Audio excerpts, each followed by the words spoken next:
Okay, good afternoon, everyone. I'm James Walkinshaw, the Vice Chair of the Transportation Planning Board, and I call the TPB's April 17th meeting to order. Chair Henderson is unavailable today, so I will do my best. We have several members of who are participating in person. Thank you for being here, and some virtually. Those who are participating virtually, if you have any disruption to your connection, you can email or text staff. You have the contact information. This meeting will also be live streamed or is live streamed on TPB's YouTube channel.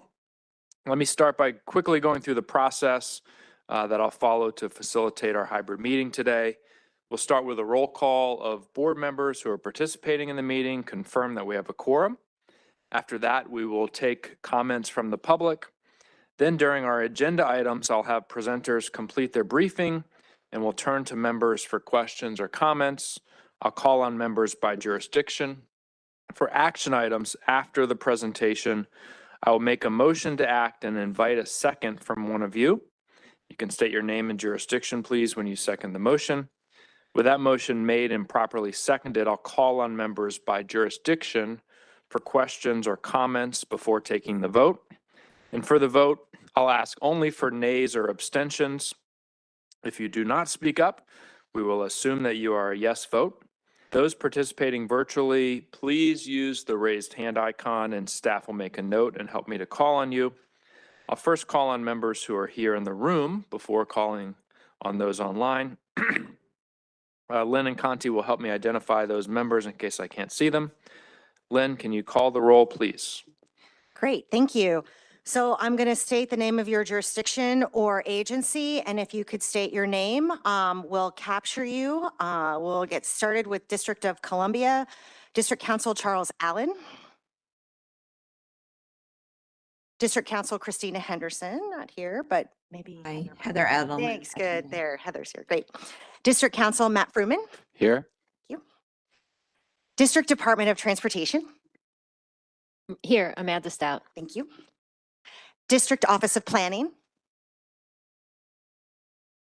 Moving on to Maryland, City of Bowie. Maddie Bizzardo present for Bowie. Charles County. College Park. Frederick County. Mark Mishler present. Thanks. City of Frederick. Present. Thanks, Kelly. City of Gaithersburg. Neil Harris is present. Got it, Neil. City of Greenbelt. Kristen Weaver is online. Great. City of Laurel. Montgomery County. Haley Packett. Haley. Anyone else from Montgomery County? Gary Ehrenrich. Thanks, Gary. Thanks. Prince George's County. Eric Olson in the room, thank you. Prince George's County Executive. Okay. Rockville, City of Rockville. Tacoma Park. Shayna Fulcher, present. Thank you. Maryland Department of Transportation. Drew Morrison, present. Thank you. Maryland House Delegates. Thanks, Mark. Maryland Senate. Moving on to Virginia, City of Alexandria. Kanick present. Thanks. Arlington County. Takis to join us, thank you. City of Fairfax. Fairfax County. James Walkinshaw's here. And Walter Alcorn. Thank you. Falls Church. We'll keep an eye out for Mr. Snyder. He was planning to call in. Loudoun County. Rob Donaldson present. Thanks, Rob. City of Manassas. Pam Sadowski online. Thanks, Pam. City of Manassas Park. Jeanette Ruschel here. Thanks. Prince William County. Megan Landis present. Else join us yet? We'll keep an eye out in the list. Virginia Department of Transportation. Bill Cutler here. Virginia House of Delegates.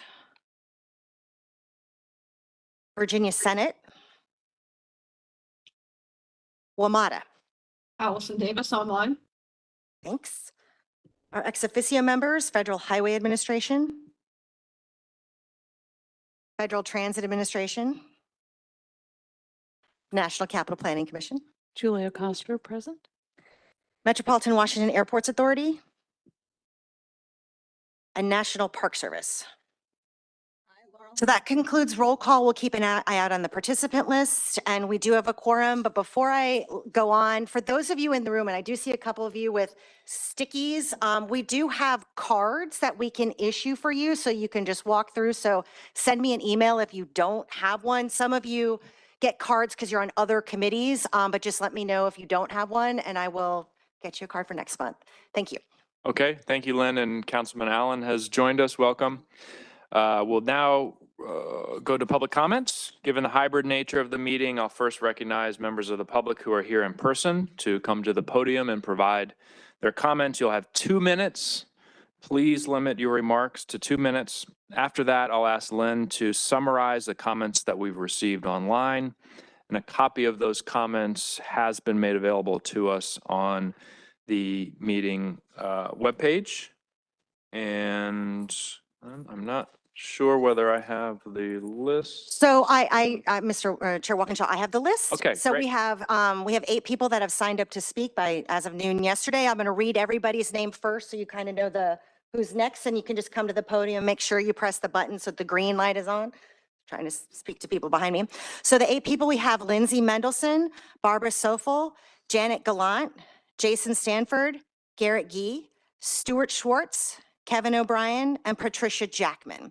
So we'll start with Lindsay Mendelson. Hello, my name is Lindsay Mendelson, and I'm the Senior Transportation Campaign Representative with the Maryland Sierra Club. Maryland Sierra Club urges the TPB to reevaluate the proposed highway expansion project inputs to the air conformity report in light of TPB's goals to reduce greenhouse gas emissions 50% below 2005 levels by 2030, Maryland's climate targets outlined in the Climate Solutions Now Act, and MDOT's BMT targets. We're glad to see multiple bus rapid transit projects and MARC service improvements are included in the Visualized 2050 summary table. However, we are concerned that the 900 lane miles of new and expanded highways also included would greatly increase the region's greenhouse gas emissions by incentivizing more driving and increasing VMT.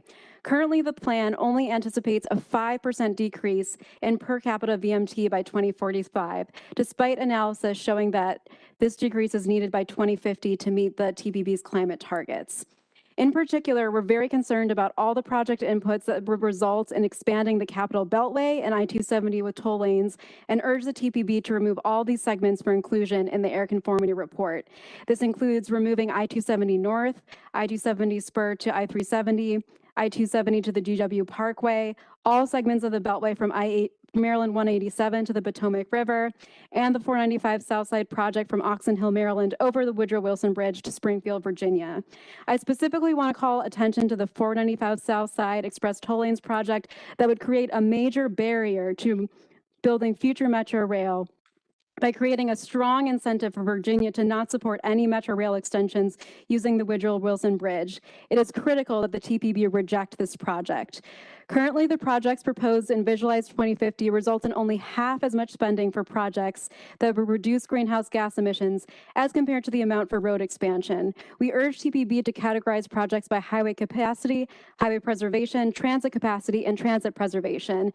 This category system is currently used by the Baltimore Regional Transportation Board, and will help distinguish between state of good repair projects and expansion projects. Thank you very much. Thank you. Next up, Barbara Sofel.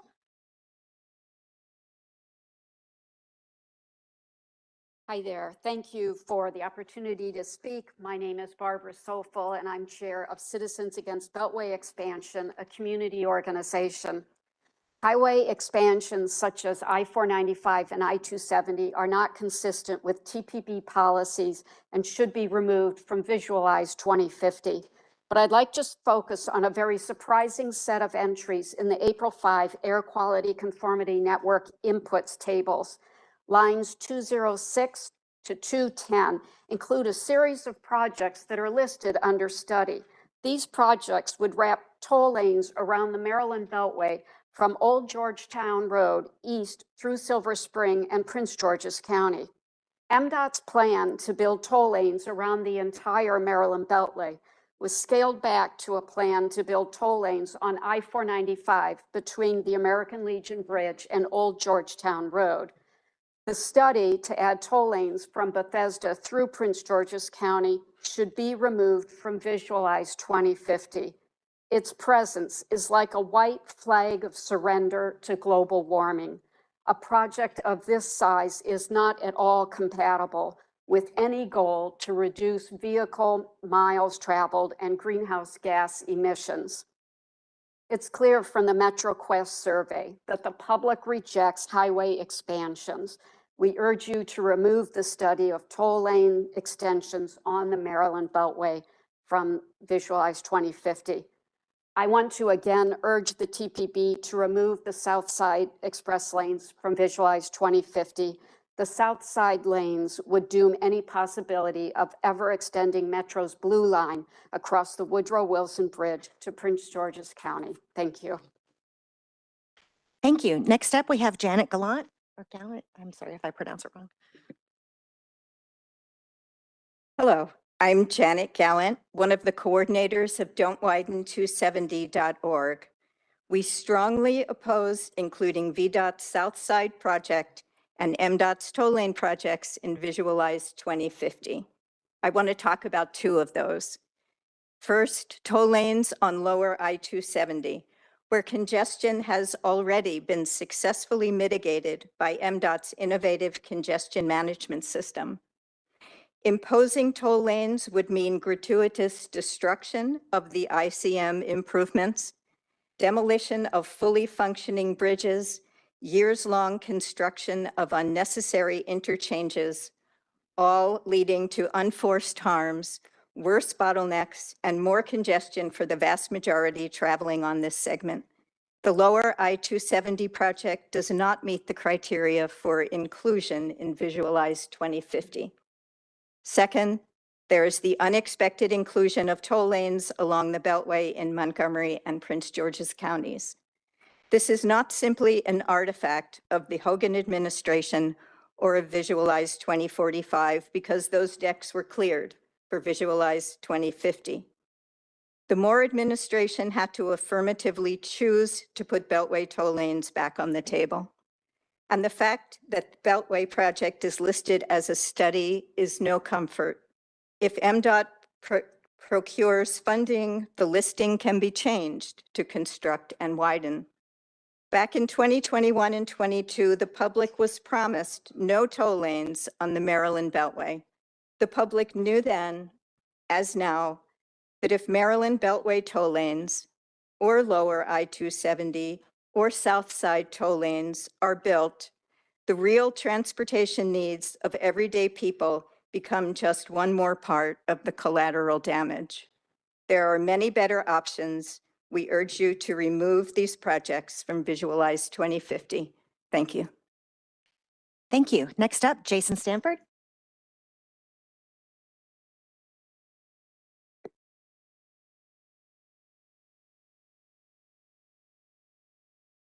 Thank you for the opportunity to comment today. First, I'd like to reiterate the Northern Virginia business community's strong support for the project submitted in Visualize 2050.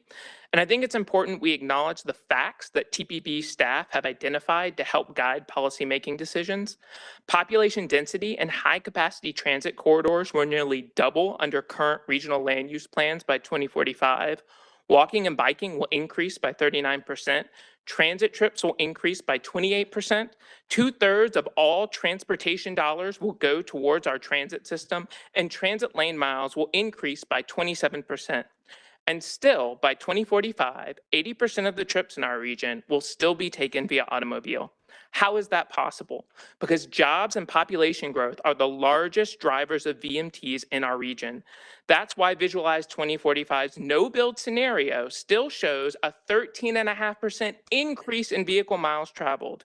And TPB's 2021 climate change mitigation study showed when the most aggressive mode shift strategies, including free transit, DC congestion pricing, VMT charges, and 40% telework were implemented, we would only achieve a 17% emissions reduction by 2050. When discussing the greenhouse gas emission reduction goals ultimately approved by the TPB, a 2022 TPB staff memo states, the means of achieving the above level of reductions are unclear since they have not been demonstrated in any study.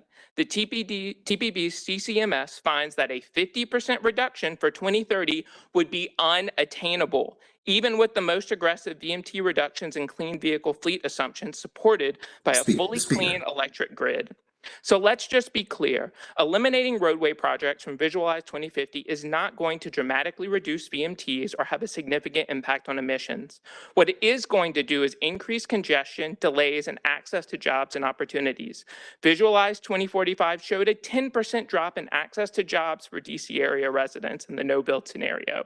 Please make decisions based on facts, not fear-mongering. Thank you. Thank you. Next up, Garrett Gee. Good afternoon. My name is Garrett G., and I'm a senior attorney with the Southern Environmental Law Center and a Fairfax County resident.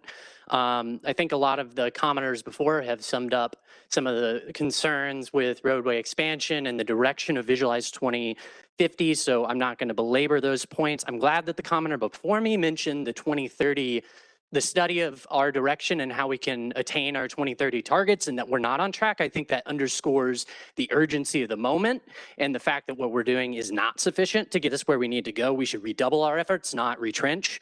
So right now, the initial major project list for the conformity analysis is not consistent with our greenhouse gas reduction goals either for 2030 or for 2050. It includes dozens of highway widenings at billions of dollars of costs.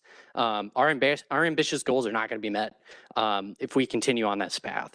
So what I want to get into today is not the specific projects, but rather the process. So in order to put us on track, I recommend two things for the board to consider. First, to ensure that the transportation conformity analysis includes climate in that analysis, so greenhouse gas emissions and VMT induced from the projects included, particularly from roadway widenings. We need to do that analysis in conformity so that we know the corridor level and project level impacts of those proposed investments. And second, we'd recommend that any highway widening project also have a non-road alternative paired with it so that we do not end up in the same position that we were with the 2045 plan, where this board, when they expressed concerns about the direction and the projects were included, was told, well, we can't do anything about it. We're too late in the process. We can't do conformity. Conformity takes about a year. And staff can confirm that, but that's my experience. It takes about a year to go through that process. So we need to make sure we have all the alternatives we need included now. Thank you very much for your time. Thank you. Next up, Stuart Schwartz. Thank you. My name is Stuart Schwartz. I'm the Executive Director of the Coalition for Smarter Growth, and I have to admit some frustration looking at the draft plan and the staff approach. And this is because I've been here for 28 years at COG and TPB. Please see the letter submitted by our Senior Policy Fellow Bill Pugh, a certified planner, who points out to how the draft plan doesn't comply with your own resolutions requiring agencies to seriously consider actions necessary to achieve a 50% reduction in greenhouse gas emissions by 2030, to provide true zero-based budgeting, essentially starting from close to scratch, and to do alternate scenarios. We don't believe this plan meets any of those requirements. Public comments have also been overwhelmingly supportive of meeting our climate goals, are opposed to highway expansion, and support transit, walk, and bike investments. I first learned about climate change after service in the Navy in 1995, working for Vice President Gore. I first engaged with COG and TPB in 1996 and joined with the region's top conservation groups in founding the Coalition for Smarter Growth in that next year. And the year prior, our founders offered a network of livable communities showing transit and transit-oriented development with pricing existing roads would reduce driving and emissions and improve road travel times. TPB itself has already run multiple scenarios that show the way. And we find common themes that we must significantly reduce vehicle miles traveled in addition to adopting electric vehicles, really about 20% by 2030. The studies that you all have done also show that the approach has to be comprehensive. Full build out of transit-oriented development at Metro, Purple Line, BRT stations and corridors, plus transit expansion, plus pricing, including parking pricing, to reduce vehicle miles traveled and emissions. And to be clear, for the outer suburbs, creating more mixed-use walkable communities will be just as helpful for you and keep you competitive. You voted for a new approach to this plan, but it still proposes 900 lane miles of road expansion, doesn't include all planned transit projects, and isn't based on TOD build-out. You voted for new scenarios, and we really only need one. Run through the regional traffic model, as my predecessor just spoke about. Let's call it the what would it take package. Once again, reviving that and modeling it using the regional traffic model and air conformity model. We have just 6 years to slash our emissions. Please lead the way. Thank you. Thank you. Next up, Kevin O'Brien.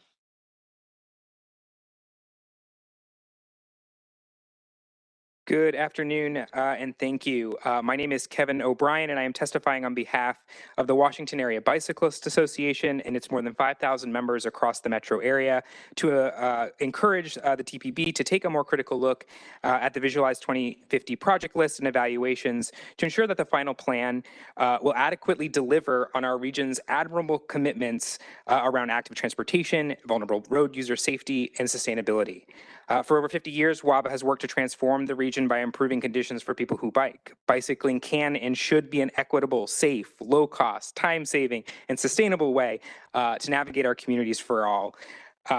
We appreciate the critical role that the Transportation Planning Board, its adopted policies and commitments, and its long-range planning process has played in shifting how we think and talk about transportation priorities. But we also fear that the change in language has not been met by a sufficient change in the project selection or evaluation process, which will undoubtedly result in limited change in transportation outcomes. In particular, we question an evaluation regime that allows jurisdictions to grade their own projects. Almost every road widening project gets a check mark for safety. And while some of these car-focused projects do add sidewalks and crossing improvements, there is little contemplation on how additional lanes, higher speeds, wider crossings, compromise safety in other ways, to of course say nothing of the impacts on carbon emissions and their associated negative effects. Compounding this is an inconsistency between highly scored and highly touted projects. For example, we have noted that road diet projects have received some generally poor marks under the 2050 scoring rubric, but nonetheless are being touted as vital and worthy of transportation alternatives funding. This seems to reflect a disconnect between TPB's stated values, better safety, fewer vehicle miles traveled, lower carbon emissions, and its metrics, which still prioritize roadway expansion on the now new, debunked theory of congestion relief. Simply put, how we spend our time reflects our priorities, and the bulk of TPB staff time, unfortunately, remains focused on roadway projects, and we'd like to see that begin to shift. Thank you. Great, thank you. So our last signed up speaker is Patricia Jackman.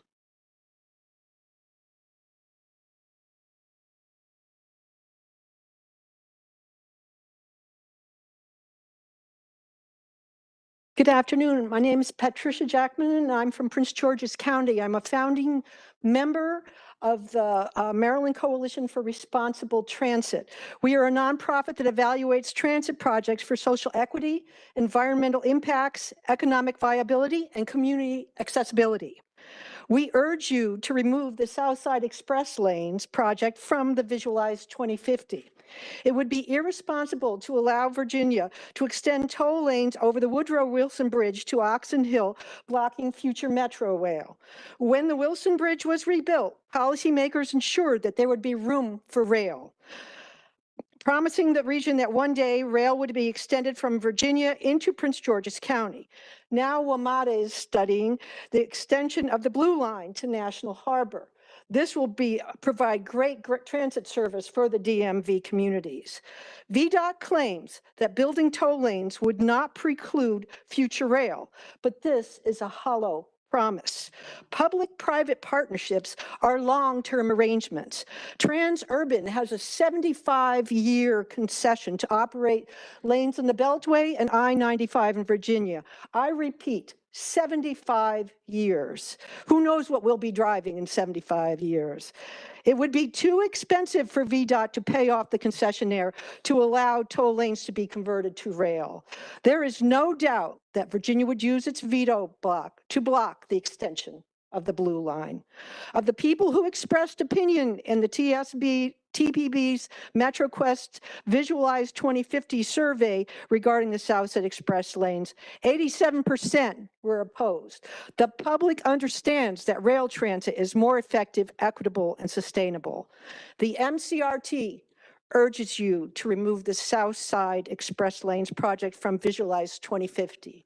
Thank you for this opportunity to speak. Great, thank you. So that concludes our public speakers. I would like to go through some of the email comments we received.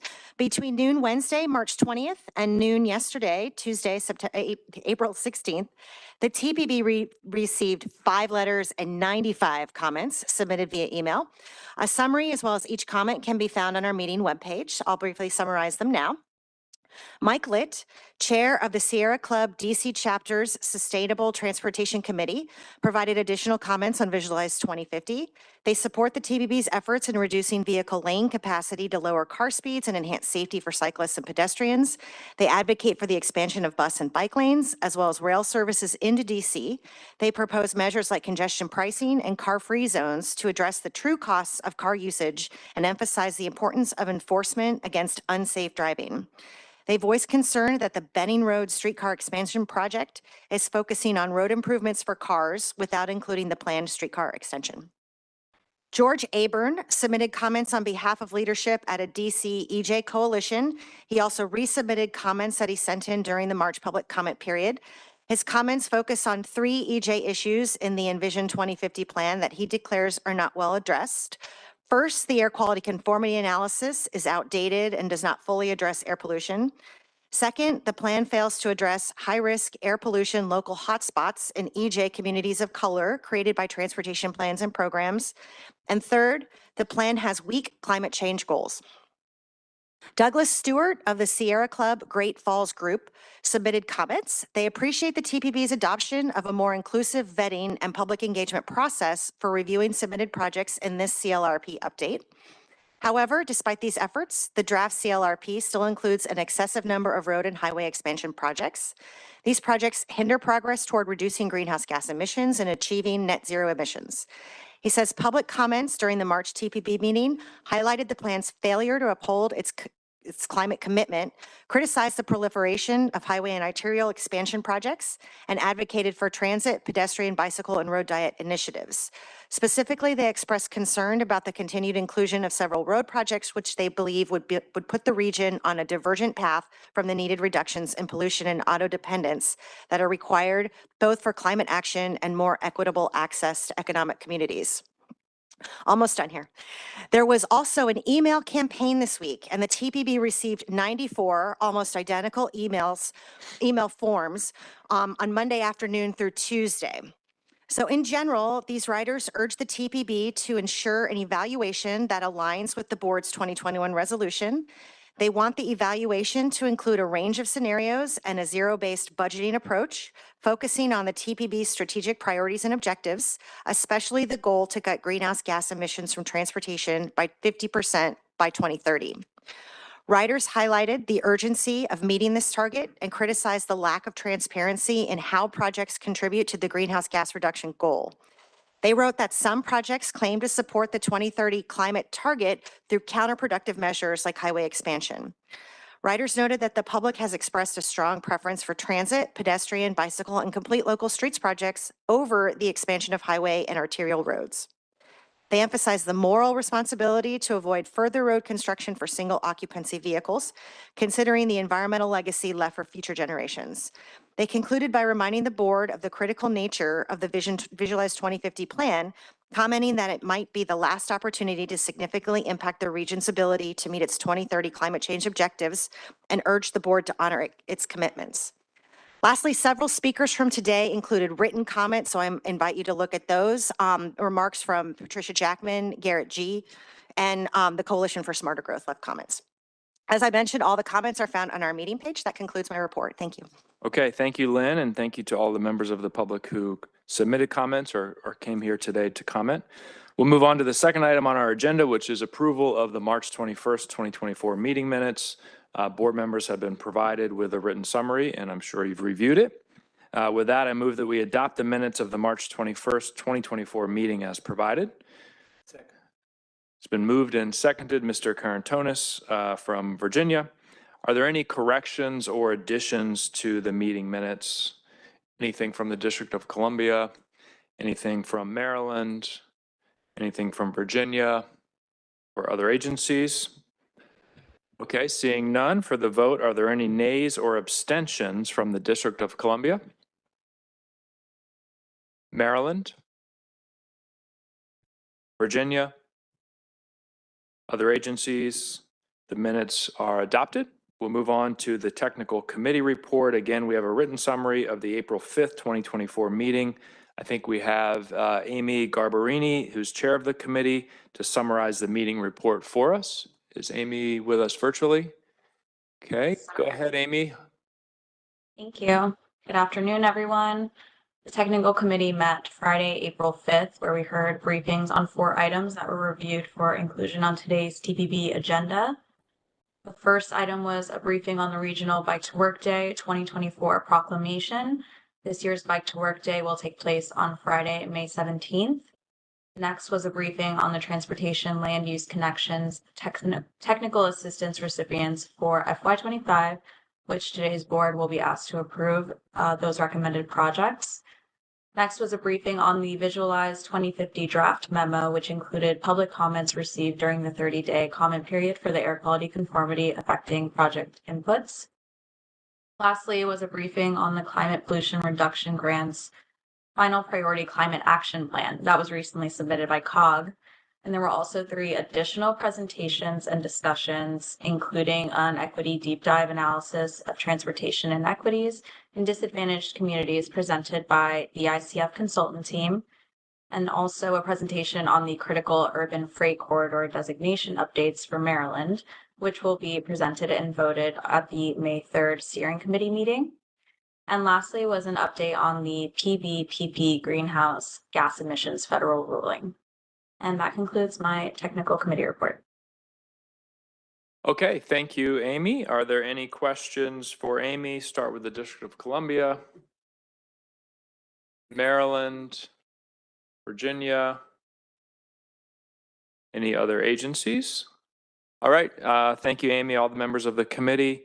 We'll now move on to the Community Advisory Committee report. We again have a written summary of the April 11, 2024 meeting, and Ra Amin is here with us, the chair of the Community Advisory Committee. Ra, can you summarize the meeting report for us? I surely can. Good afternoon, all. Thank you, Mr. Walkinshaw and TPB. The CAC met last Thursday. We had a discussion with Conti. We did some work planning for the CAC, and we kicked off a discussion on safety and equity in a regional transportation context. Our discussion with Conti included thinking about how the CAC can best advise the TPB. We're interested in being as effective as possible. He advised that we keep track of your agenda, educate and update ourselves, and form a consensus-based decision to share with you. I would like to hear from the TPB members what they view as the CAC's role and how we can be more effective. Our members had many questions and comments to share. These are detailed in our report, and I encourage you to look at these. Next, we did a little more work planning. Our members shared many ideas about what they would want to work on over the next few months. Here's some. A meeting with DDOT, MDOT, and VDOT representatives. A meeting with TPB chair and vice chairs. The new NWCOG and WMATA, Unified Regional Transit Management Initiative. Expanding bike lanes beyond the urban core, including Charles County. Mark through train service and an update on the Union Station redevelopment. Collaboration with the National Park Service and other federal landowners. Multimodal transportation, including the first and last mile connection to transit. And finally there, how are we getting the word out about transit options? And finally here, we had a brief discussion about two of the TPB's deep dive topics, safety and equity, including what safety might look like through a equity lens and how might that translate into advice the CAC provides to the TPB. It's a weighty topic, and we are hopeful that we can add to that discussion. Thank you. That concludes my report, and I'm happy to take any questions. Okay, thank you, Rod. And I want to invite board members to reach out directly to Rod to answer that question of what we think the CAC can do to support our mission even more. And I'll speak for myself. I had a chance to meet with the CAC. I'm not sure it was late last year, early this year. Really enjoyed that session, and I would be more than happy to do that again. And I'm sure that the chair and the vice chair would say the same. Any questions for Ra from the District of Columbia,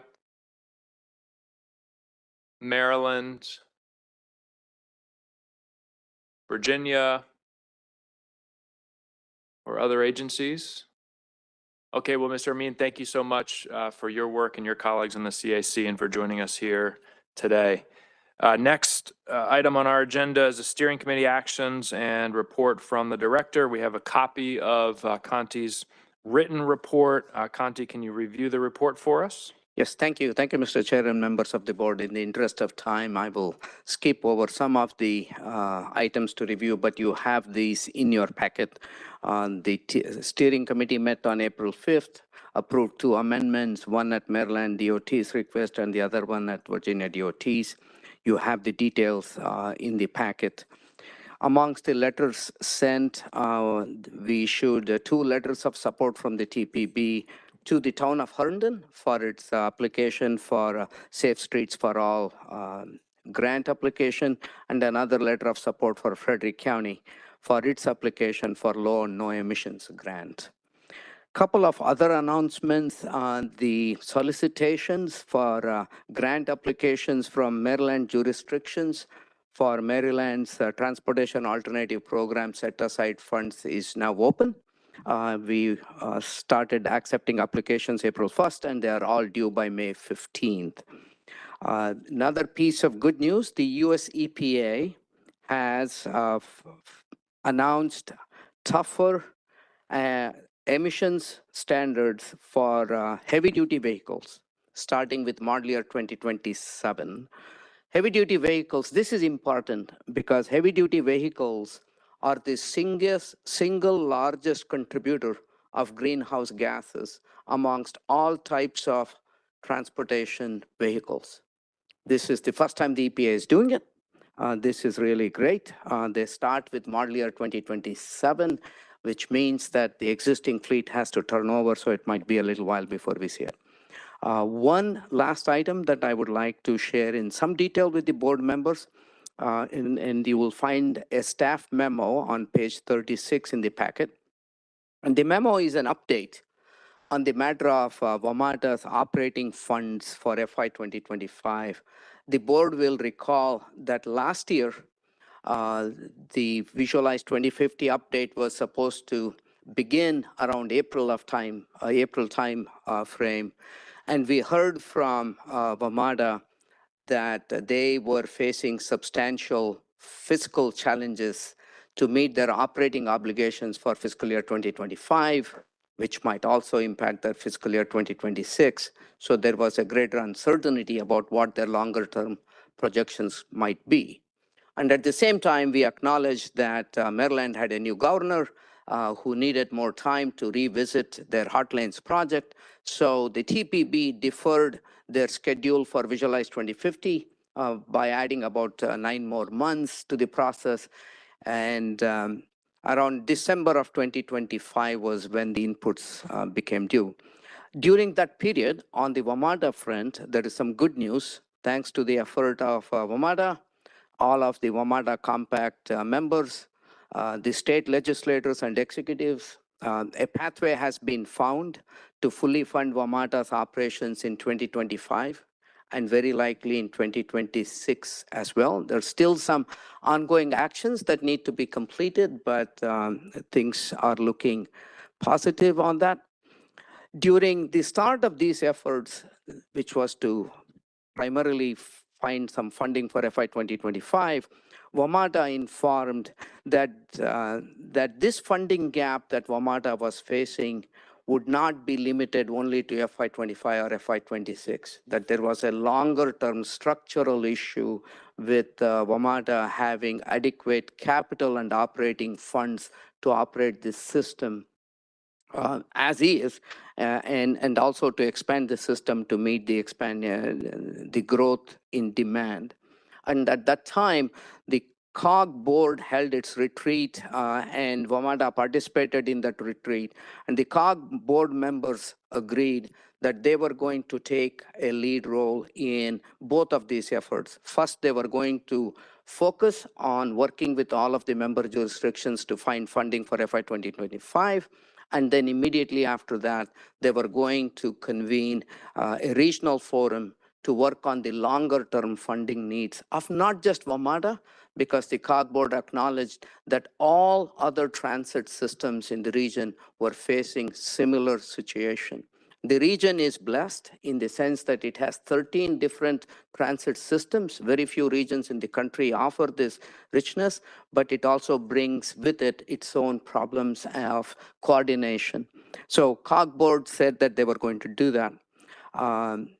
And in keeping with that, the COG board issued a letter of invite to WMATA, inviting WMATA to join COG board in a joint effort to take on transit in the region, to develop a unified vision for transit in the region, not just WMATA, but all of transit, which would look at what kinds of service we would need, what would it cost, how might we raise the revenue, and how might all of these systems coordinate and cooperate in operating and in their governance. WMATA staff, WMATA board responded positively, accepting the invitation. You have copies of the COG letter to WMATA and WMATA's letter in your package on pages 37 and 38. The COG, I believe there will be regular updates provided to this board, and that's one set of activities that is going to be a focal point for the next 12 to 16 months in our region on the transportation front. So with that, I would be happy to take any questions, Mr. Chair. Okay, thank you, Conti. Are there any questions for Conti? We'll start with the District of Columbia. Maryland? Virginia? Other agencies? Okay, we will move on to item 6, Chairman's remarks. I'll be very brief. We have a couple of action items today and 3 informational items. The action items especially, I know, will be of interest to many. I'm going to have to keep a very close eye on the clock. I know folks have other commitments. Supervisor Alcorn and I have a budget hearing that starts at 3 o'clock. So we need to be there. Request that you just understand if we have to curtail some of the discussions or Q&A. You also can put your comments and questions in the chat in case we can't get to it during the meeting, and staff can get a response to you that way as well. Just want to follow up on Conti's remarks about the work being done at COG and WMATA with TPB staff support on the unified vision for transit. I don't have to reiterate how important that initiative is for our region. Conti mentioned the pathway to funding for FY25 and FY26. Got a little bit bumpier in Virginia over the last couple of weeks, but confident that we will make it through and be there as well, just as DC and Maryland are. Those of us who serve on both the COG board and TPB, I know, will be very excited and enthusiastic to see all organizations working together on this important initiative. With that, let's jump right into our first action item. Item number 7, which is approval of our Regional Bike to Work Day 2024 proclamation. May 17th, I'll say it again, May 17th of this year is Bike to Work Day. And we have Ms. Latoya Crump, who's the chair of our region's Bike to Work Day committee, who will present a proclamation for us to consider. LaToya. Thank you. Each May, the Bike to Work Day event encourages bicycling as a viable form of commuting. Biking to work is a fun, healthy, cost-effective, and even practical for thousands of daily commuters in the metropolitan Washington region. According to the Commuter Connections 2022 State of the Commute Survey, 16% of all commuters in the region live fewer than 5 miles from their jobs. From that same study, we know that 90% of bicyclists and walkers are satisfied with their commutes. For context, all other commute modes range from 44 to 52% in their level of satisfaction. Bike to Work Day celebrates existing bike commuters and perhaps more importantly, serve as a springboard to try bike commuting for very first time. Bike to Work Day offers a sense of accomplishment for new bike commuters. The I did it factor and the trophy, if you will, is the free t-shirt. The shirts are given out at more than 100 pit stops within 23 COG jurisdictions in DC, Maryland, and Virginia. Co-organized by the TPB's Commuter Connections program, along with the Washington Area Bicyclists Association, and together with COG's Bike to Work Day Steering Committee. This year's free event will be held on Friday, May 17th, coinciding with National Bike to Work Week. To help prepare new bicyclists, WABA offers an on-street riding classes for those looking for the confidence to bike to work. For the day of, WABA organizes the bicycle conveys for those who prefer to travel in groups on Bike to Work Day. Commuter Connections provides a comprehensive bike to work guide and a bilingual regional bike map.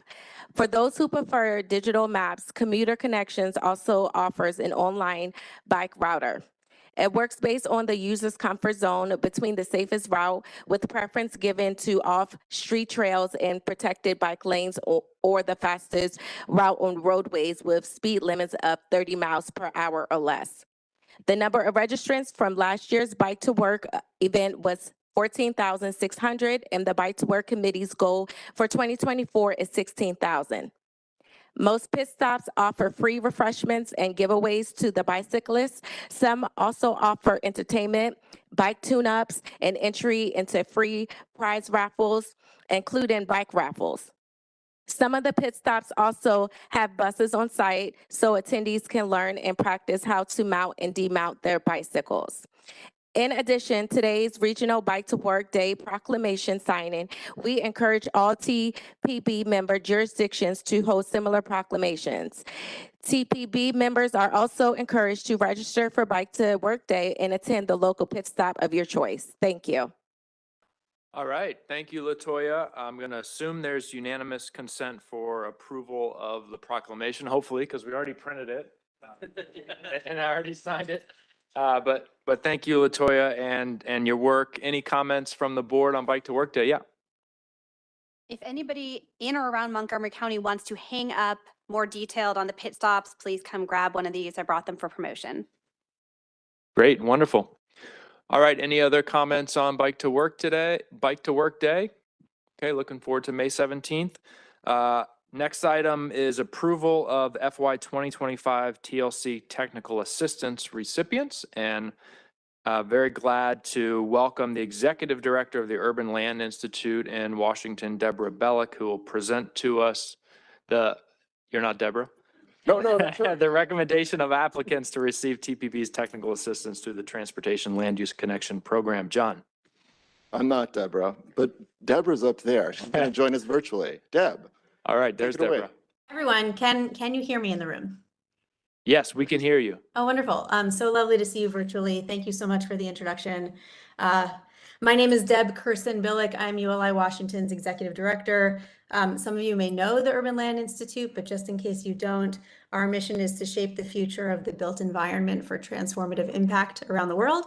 And as ULI Washington's Executive Director, I have the privilege of being able to implement that that mission here in the metropolitan Washington region in partnership with the Council of Governments and with the TPB. So I'm very delighted to be here to talk about the TLC program, and in particular, the fiscal year 25 TLC projects that we are here to approve. I was pleased to be asked to serve as chair for this year's TLC selection panel. That was particularly pleasing because once upon a time I worked with John on the TLC project as a project manager, and so this is really a delightful opportunity to come full circle. The TPB received a slate of great applications this year, and we are recommending 9 of them for funding. In a few minutes, you'll be asked to approve them. But just briefly before that, I wanted to give some background. Since 2007, the TLC program has funded more than 170 projects throughout the region that promote vibrant communities, active transportation, and safer streets. This year, the TPB received more applications than ever, and the selection process was not easy. And I do want to underline that point. As a person who served on this committee for several years, we do a fair amount of thorough reading of these applications. This year, it seemed to double or almost triple. So that just demonstrates the need for this funding and this technical assistance, which I think is fantastic that we're able to provide that as a community. The committee is recommending a diverse array of projects that show how different corners of our region are finding their own paths to achieve progress on priorities that we all have agreed upon. Many of the new projects will do the important work that the TLC program is known for, and that includes multimodal corridor plans, trail designs, and other things. Other projects are using innovative approaches to reducing auto dependence and promoting equity, which we know is a priority for everybody. And I'm really pleased that maybe more than ever, this year's projects are really doing rolling up the sleeves work of moving us toward implementation. Because of upcoming TLC projects, the Purple Line and the Silver Line in the near future will be more accessible to both walkers and bikers. And communities that are undergoing rapid change will be making small safety improvements for kids, for seniors, and for vulnerable populations. So I'm really proud of the work of the committee. I'm really grateful to the time we put in. I'm particularly grateful to John Swanson, who's been a great partner and a mentor and a friend in this work. And so John will share a little bit more about the details of the projects. And I thank you all for your time. Thank you, Deb. That's an excellent introduction. I really appreciate your leadership and your assistance with this. You're always full of insight and enthusiasm, and it's just been great. So again, I'm John Swanson. I want to share some examples of stuff we'd like to see around the region. Vibrant communities, active transportation, safer streets. These are goals of all of us, and these projects are helping to further those goals. There we go. Just a little background. We have 3 technical assistance programs, follow the same model here. Very quick turnaround, really small projects, consultant led. The TLC program is the oldest of these. The Regional Roadway Safety Program is going to be coming to you next month for your project approval. Transit Within Reach program funds ped bike improvements to improve access to transit, and that's going to be coming back to you in 2026. TLC program, as Deb mentioned, we funded 177 projects since 2007. I think we're doing a lot of great work at the local level, but also at a regional level, we think we've had an impact, made the region more livable, more walkable, more multimodal. And a quick side note, we have this awesome database that I encourage you all to check out. You can download reports from all of our past projects, a lot of great ideas, a lot of great information. Our program had its origins in regional scenario planning. That's an ancient graphic from more than 20 years ago. We did a scenario study then, and we keep doing this stuff today. We found that looking at big picture questions really could make a difference for the region. What if there were more development concentrated? What if it were mixed use? What if we built more transit and sidewalks and bike paths? We found that these kinds of actions could really have value. But when we took it out to the region and to gain public input about these big picture questions, people had a lot of concerns about practical local implications. They understood the broad benefits of smart growth, but they reminded us that local challenges can make or break such projects. They told us that mixed use development needs to be walkable, transit needs to serve community needs, biking needs to feel safe. We also learned that a lot of great planning is happening at a local level, but planners often need a little extra help to make good projects even better, to explore innovative ideas and to move important but non-urgent work off of the back burner. So thus was born the TLC program. Here's how it works. It uses a simple model. Every year we select a handful of local projects and we hire consultants to do them. The projects are pretty quick. They last typically 6 to 8 months. They're really small. This year's projects were each funded for a maximum of $100,000, but we think they really leverage some serious benefits. This year's solicitation was a couple months long, and as Deb mentioned already, we received nearly twice as many applications as last year, 29. We only have funding for 9, so it's very competitive. We've been using a tried and true selection process for a number of years now with a selection panel comprised of industry experts. Thanks to all those folks. It was a real pleasure to work with them.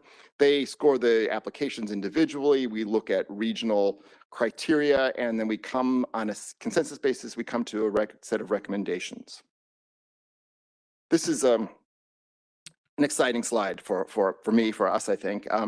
These projects really are supportive in so many ways of our regional priorities that we want to support through this program and through all of our work here. All 9 of them are in or near regional activity centers. All 9 are adjacent to or supportive of high-capacity transit stations. 8 are in equity emphasis areas, and 8 will support or provide access to the National Capital Trail Network. And as Deb mentioned, here's the full list. I think a really hallmark of the projects this year is that they're really moving us toward implementation. So moving along, just quickly going through the projects. For in DC, we'll be funding a fare study for the Capital Bike Share Service to maximize ridership and make sure this incredibly successful system is financially sustainable. In another project in DC is going to produce strategies for 2 commercial corridors, Oakey Street and Martin Luther King Jr. Avenue, to become more accessible and welcoming to pedestrians and transit riders. In College Park, we're going to be building on a TLC project in 2022, funding 30% design plans for protected bike lanes along the Purple Line corridor between the Metro Station, College Park, and the trail system.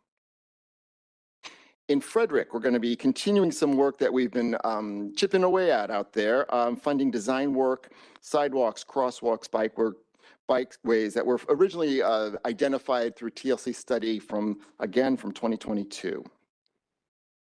In Montgomery County, a really interesting, innovative project is going to be evaluating how the county can best transition its transportation impact analysis process for new development projects using vehicle miles of travel as a key metric. As you know, VMT is essentially the way we measure how much driving there is on our roads. This tool is going to estimate average daily VMT for the development proposals based on location and land use type.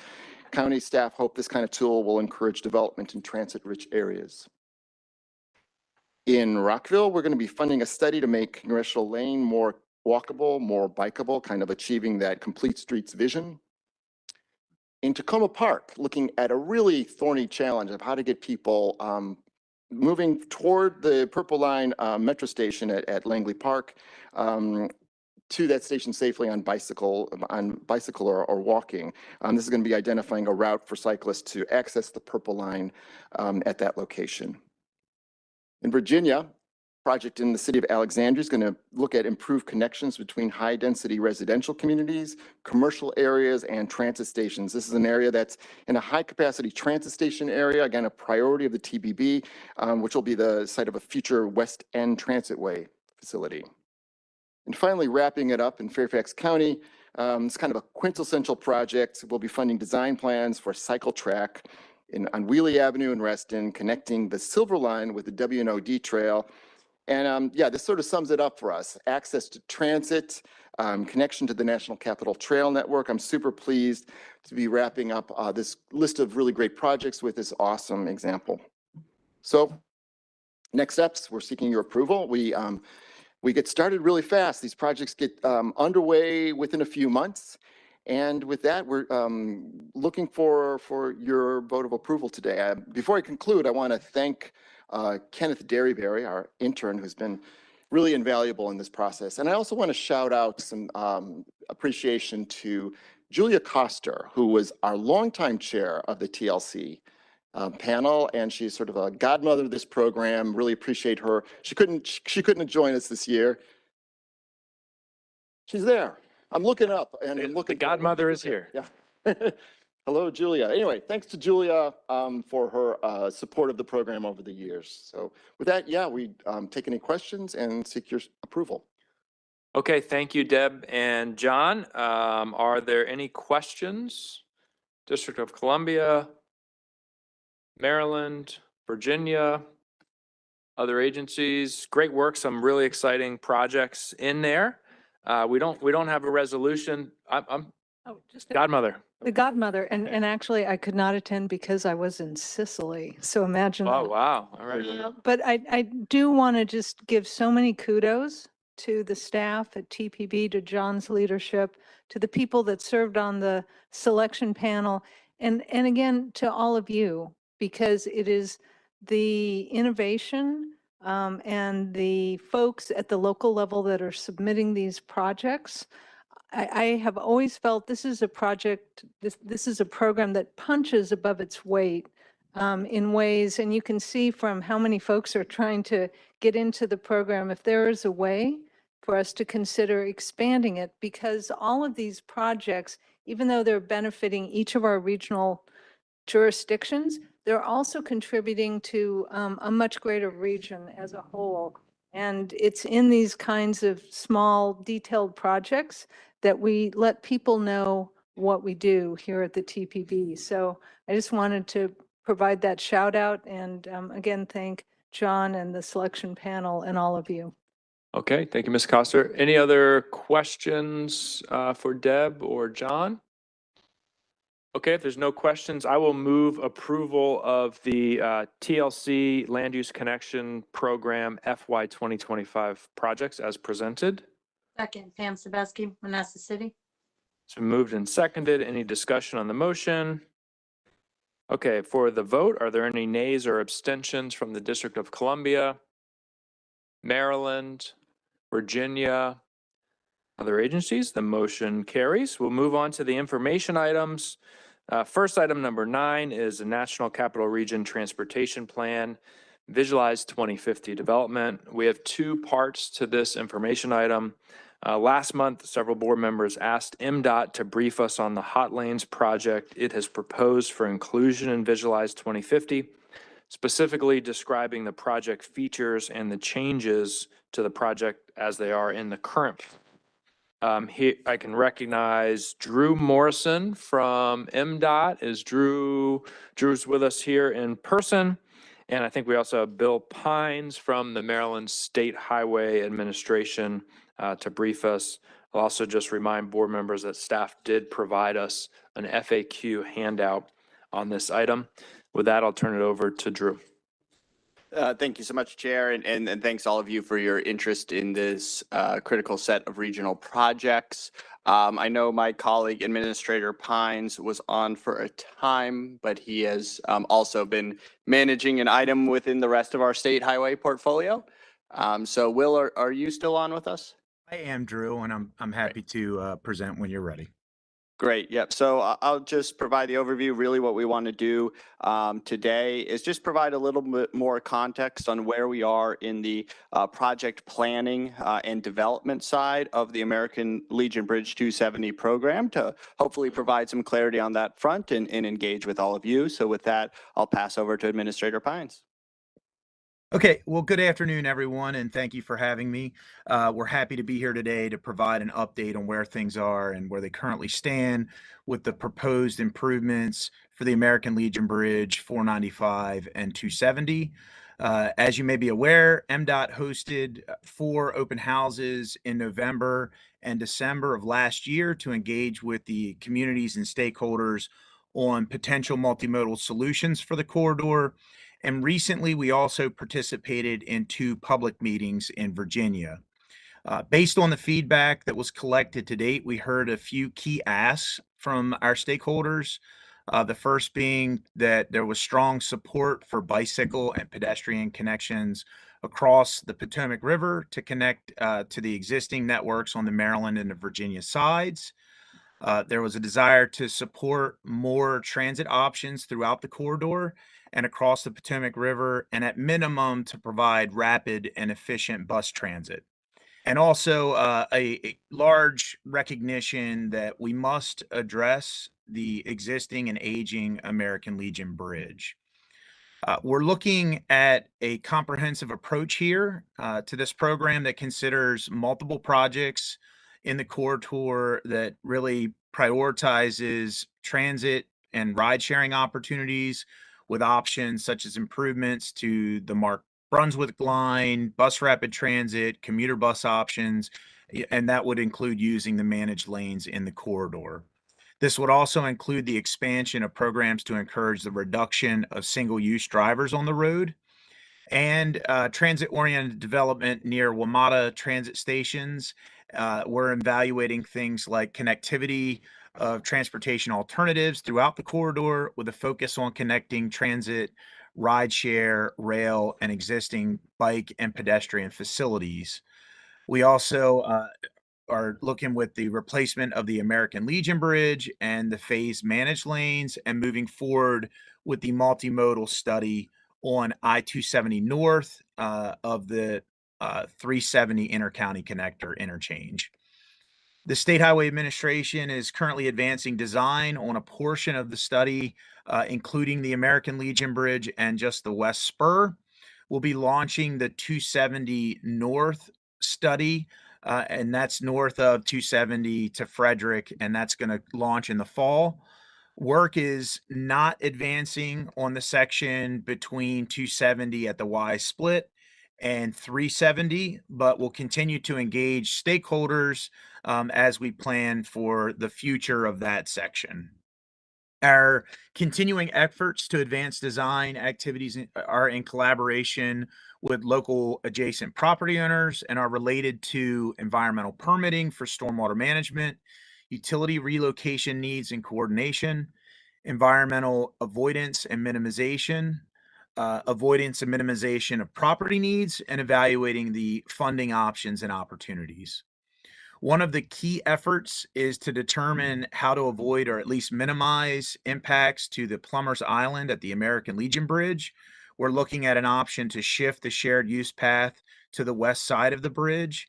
This has two main benefits. One is reducing the effects to Plumbers Island and providing better opportunity for a direct connection to the path to MacArthur Boulevard, which was identified previously as a need from stakeholders. Turning to the replacement of the American Legion Bridge and the managed lanes up to the 270Y split, those activities are currently not funded for construction. We're committed to continuing to explore all funding options to construct the replacement of the American Legion Bridge as expeditiously as possible, including applying for federal grant opportunities.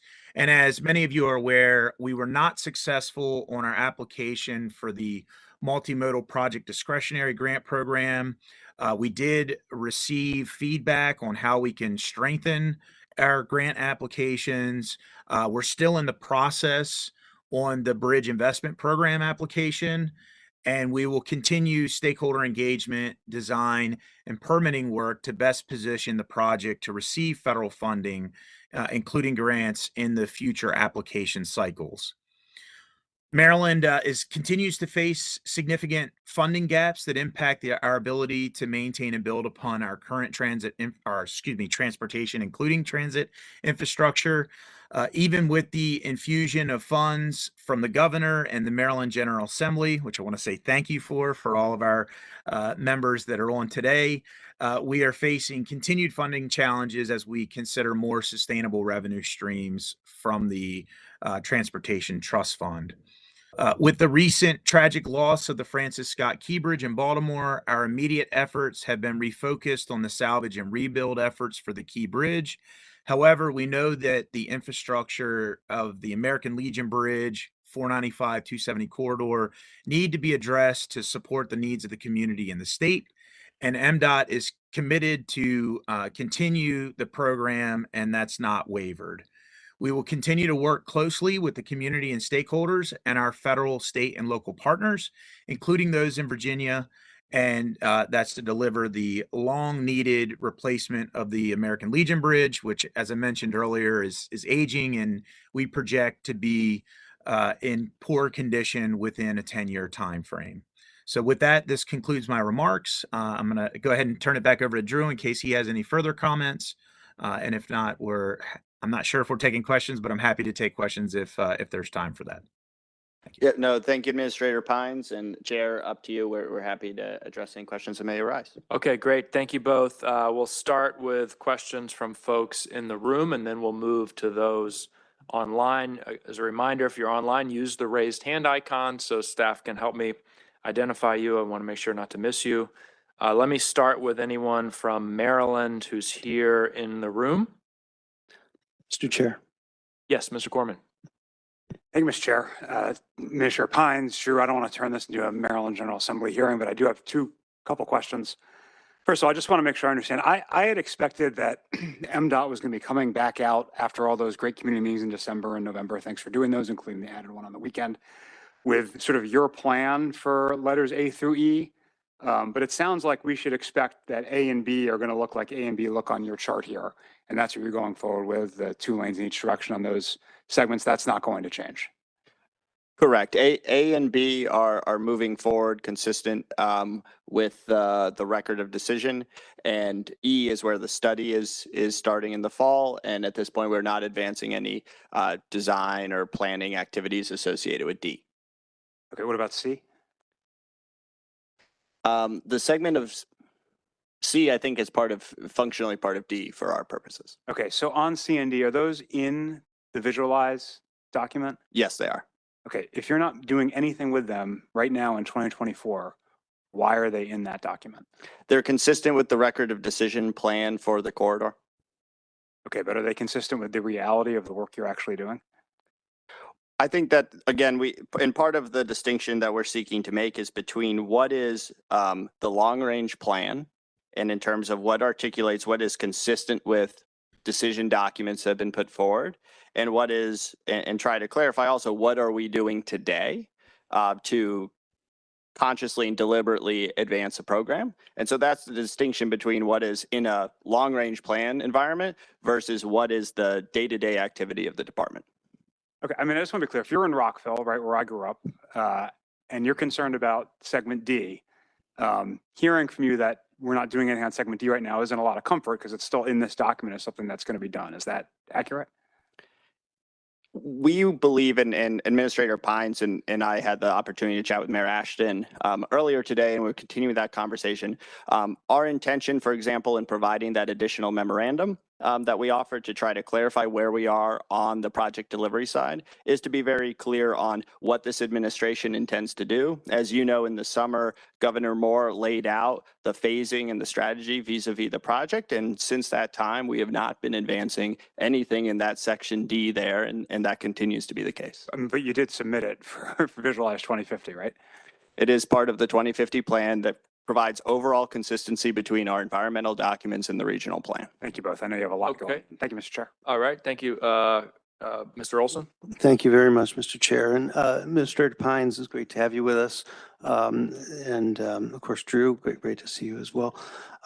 Wanted to ask about the study for the toll lanes around the Beltway. My understanding, and we heard some of this morning, this afternoon from the public comment, is that the hot lanes around the Beltway are still part of that. It could be because of the record of decision, but those, we have not been supportive of those in Prince George's County, and obviously that runs the length of Maryland. I certainly would not want to have that in the 2050 document, but can one of you please speak to that item? Will, I don't know if you want to go first, but also happy to support. Sure. Yes. So what you're seeing on the screen, the A through E segments that are shown are all that we are incorporating in.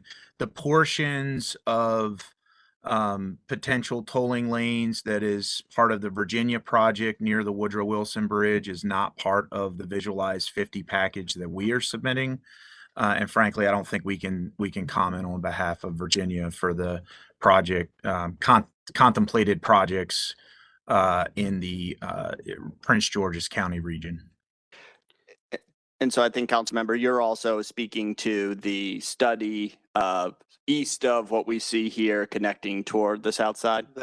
Correct. Well, yes. I mean, it's all of the above. Sure. I mean, I haven't really talked about the south side project yet. I do intend to, but, you know, but the hot lanes study that MDOT had started or was going to start, I understand is in the 2050 submission because that's part of the overall thing. And that's our concern. That's one of our concerns. Understood. And so, you know, our focus in terms of our project is what the portions of what we're seeing on the map, but understand that, you know, there had been previously in 2045 a line item, a study for the rest of the Beltway. A number of commenters flagged on that. We will take that back and look at how's the best way to actually characterize what that is. Again, there is no active planning, design activity from a toll lane standpoint in that section of the Beltway. We always look at that section of the Beltway for things we can do around safety and other areas. So we will follow up with you about that. I appreciate that and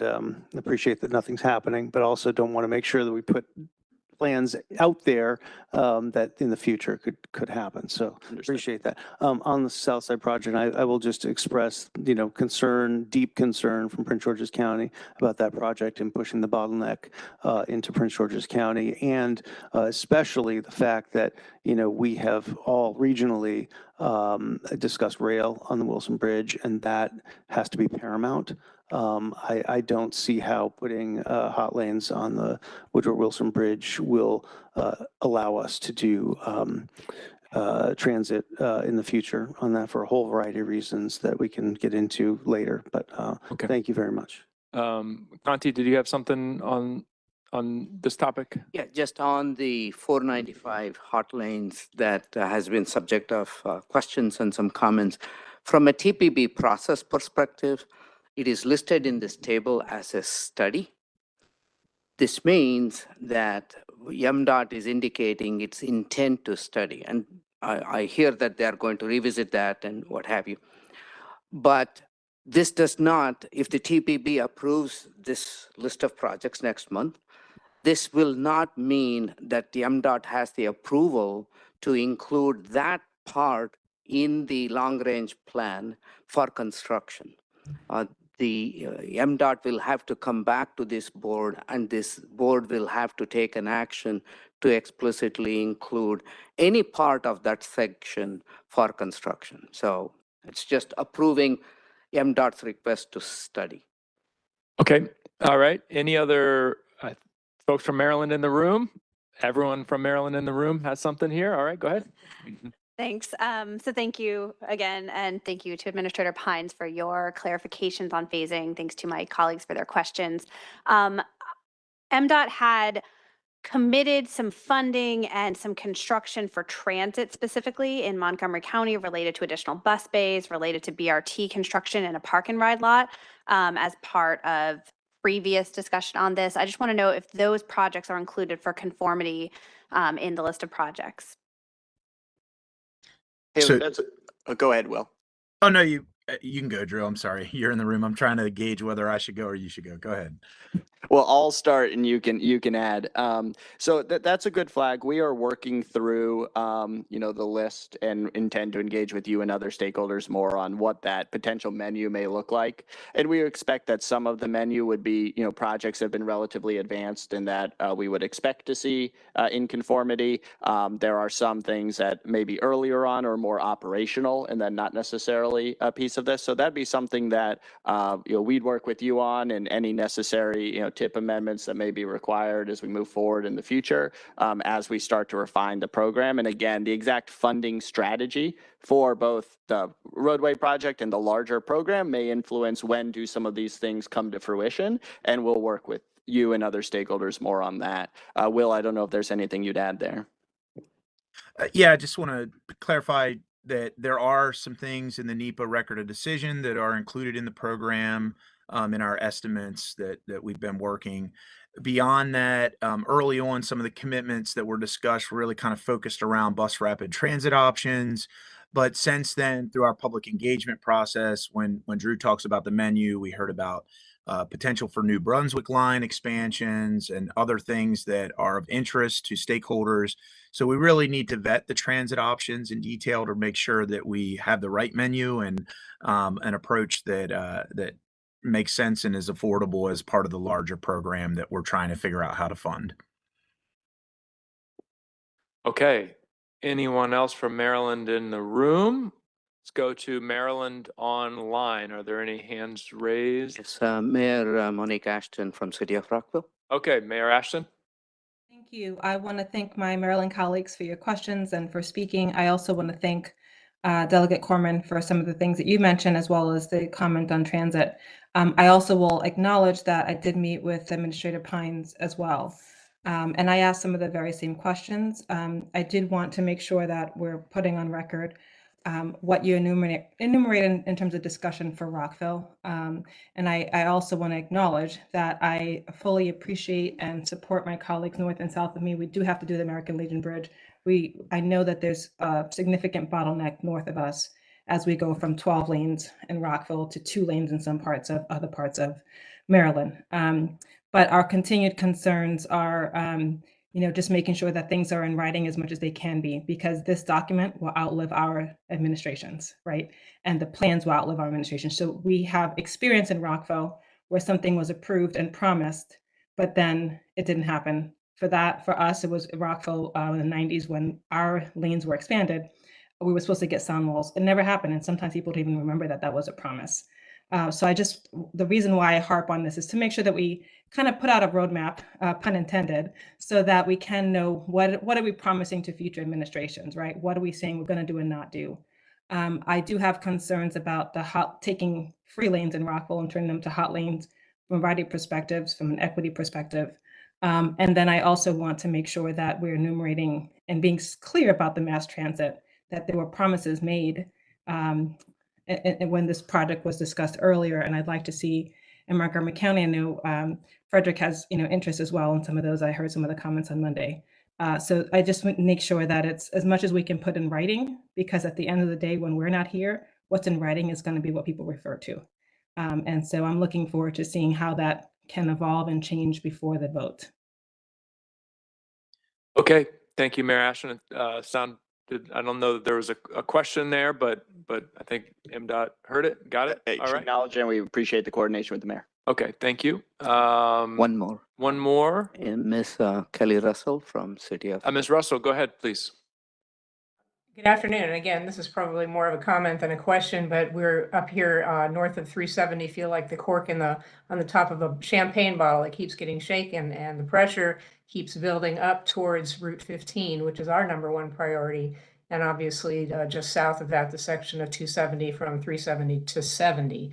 All these things that are going to happen south of us is only going to push traffic up, and I don't want to see that cork blow. So just wanted to make sure that you hear clearly that for Frederick, we need the northern portions to be included. Thank you. Okay, thank you. Anyone else from Maryland? I'll now go to Virginia members in the room. I don't see any. DC members in the room. Mr. Allen? Thanks. And first off, I appreciate all of our Maryland colleagues' comments. You forgive me if I feel like we jumped in a time machine just for a second.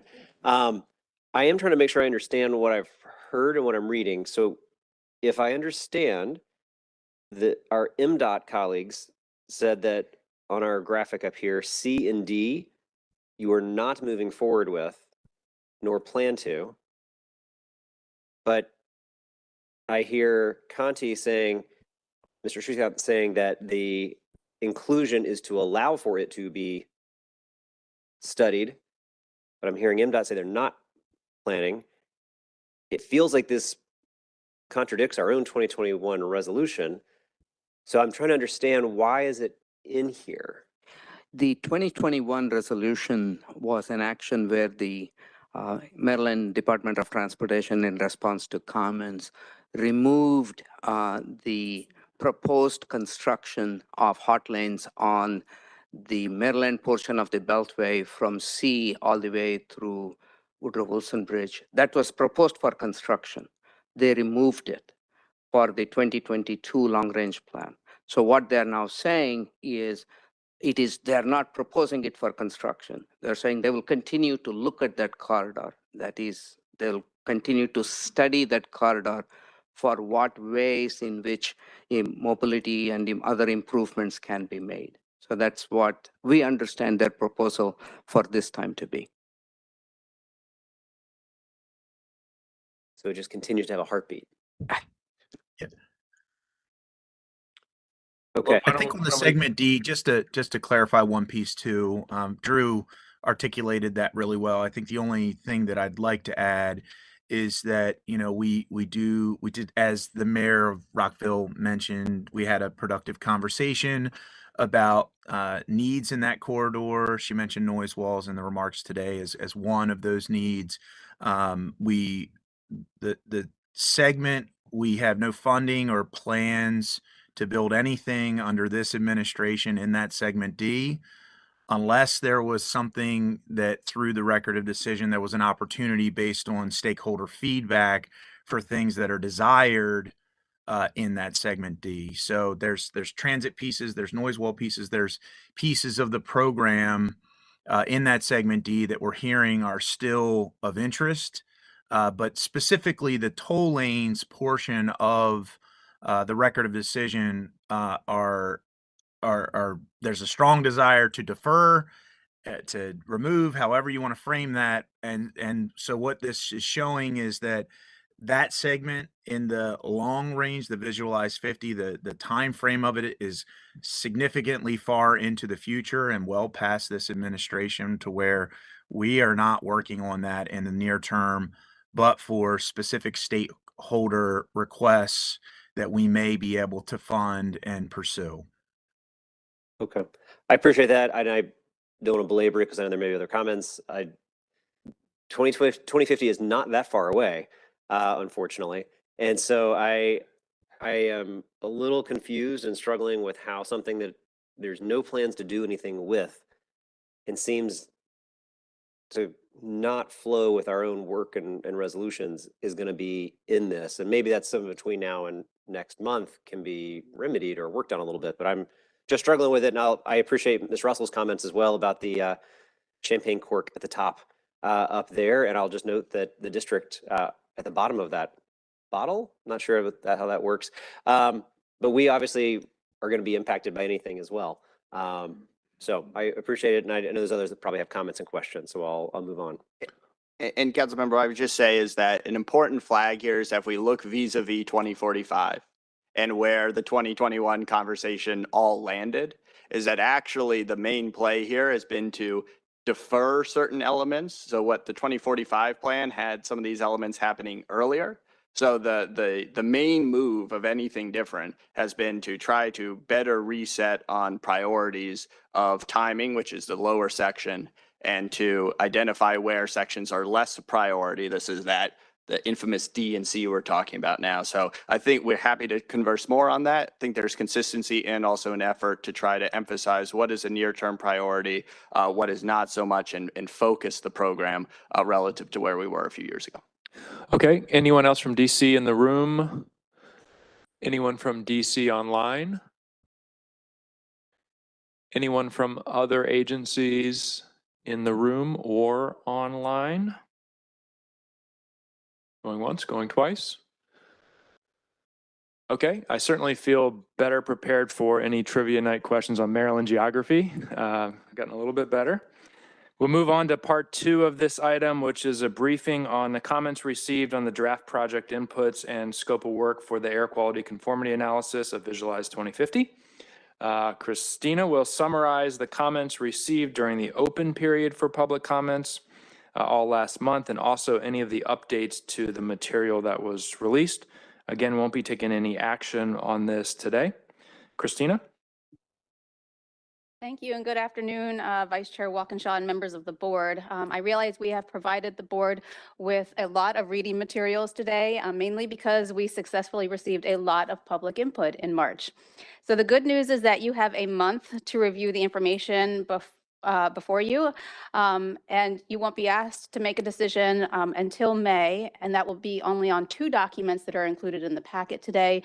One being the list of the projects proposed by the TPB member agencies to be included in the conformity analysis of Visualize 2050, and the second one being the technical scope of work to conduct the analysis, including forecasts of future population, employment, and households. So this information is on pages 12 through 64 of the packet, and this is what the board will be asked to take action on in May. The other materials are provided to help inform the discussions you and your respective boards, councils can have before you take an action next month. I and my colleagues are available to assist you during the next 30 days if you have any questions on these materials. So today I will update you on the feedback received during the March comment period for Visualize 2050. The March comment period was focused on the Visualize 2050 technical inputs, including capacity impacting projects that must undergo an air quality conformity analysis to make sure the implementation of these projects does not exceed regional air quality goals in the future. These projects are not proposed to help air quality specifically, though they may. Rather, these projects are being proposed to help many transportation issues, and the type or nature of the projects, because they impact vehicle and transit capacity, is why they are included in that March comment period information. So it is important to the development of Visualize 2050 to have the TPB vote on the inputs before TPB staff embarks upon the many months-long modeling process to keep the schedule of having a complete draft plan available next spring for review and your approval next June. So I will review updates that have been made since the start of the comment period, provide some information about the public comments, and then discuss next steps. So this is the air quality conformity project inputs table, and that's available on pages 12 through 53 of your packet. In this table, in addition to the yellow and blue that you saw last month, there are now cells highlighted in pink showing technical corrections provided by the sponsor agencies, corrections to information such as completion date, improvement type, project limits, and references to the related project database ID codes have been made. And this is one document that the board will be asked to approve next month.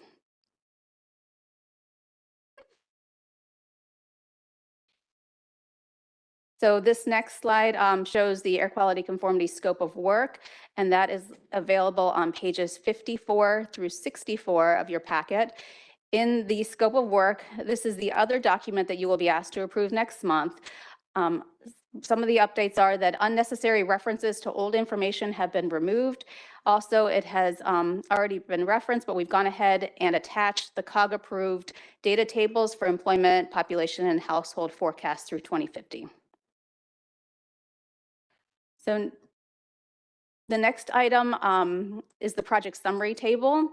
This is available on page 65 of your packet.